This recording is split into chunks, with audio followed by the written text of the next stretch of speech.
Trump will never be ready to lead on foreign policy, Max Boot. Republican presidential nominee can't stop with rookie mistakes. Back in July, when Donald Trump suggested that he might not defend NATO allies if they are attacked by Russia, Senate Majority Leader Mitch McConnell chalked it up to a rookie mistake. Well, it's now September, and Trump has been running for president for more than a year. Yet he continues to make jaw-dropping statements on the subject of national security. Trump was at his best, faint praise, in a scripted speech last week on national security that was full of standard Republican boilerplate. He promised to repeal sequestration, the defense budget cuts that he had said didn't go far enough, and to rebuild our military strength. The only discordant note was his accusation that Hillary Clinton is trigger-happy and unstable when it comes to war. This, coming from a man who had vowed to bomb the ST out of the Islamic State terrorist group and to kill the relatives of suspected terrorists, is a case of what psychologists call projection.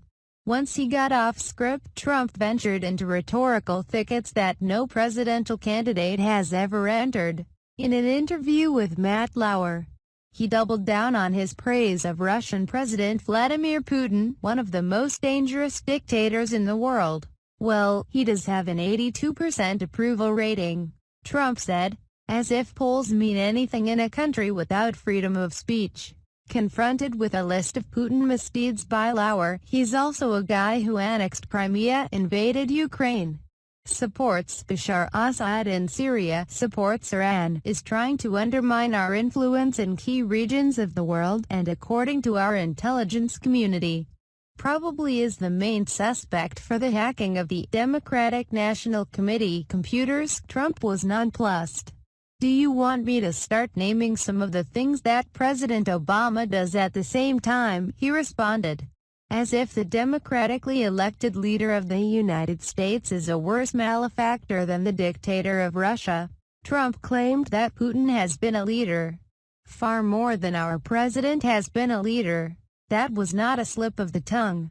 The next day, Trump's running mate Mike Pence was trotted out to say, "I think it's inarguable that Vladimir Putin has been a stronger leader in his country than Barack Obama has been in this country. It might be accurate to say Putin is villier or more ruthless than Obama, but to praise him for being strong, a positive attribute with connotations of brave, resolute, steadfast, according to the Oxford English Dictionary, is utterly inappropriate, especially when it is not leavened by a single word of censure for any of Putin's crimes. From the murder of journalists and political rivals to the invasion of sovereign countries, Trump has never had a single negative thing to say about the Russian strongman, not a single cutting jibe of the kind he has routinely directed against Lion, Ted Cruz and crooked Hillary.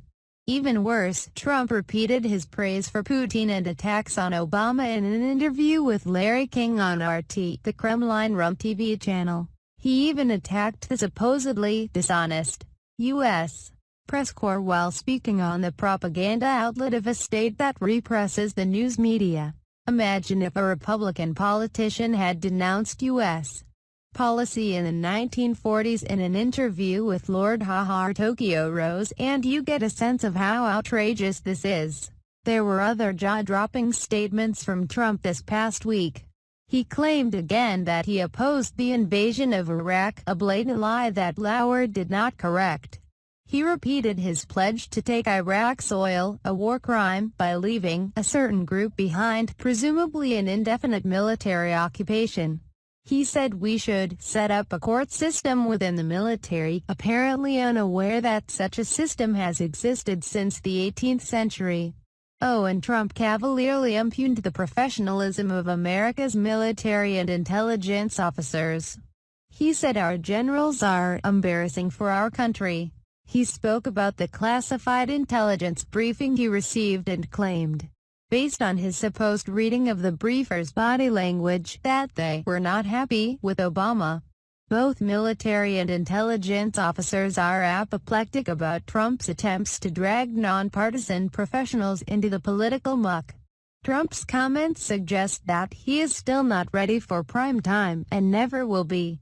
He has made no effort to educate himself about the requirements of being commander-in-chief. He sounds as ignorant and deluded today as he did when he started running for the presidency. Only now, he is a lot closer to having life and zero death power over hundreds of millions of people.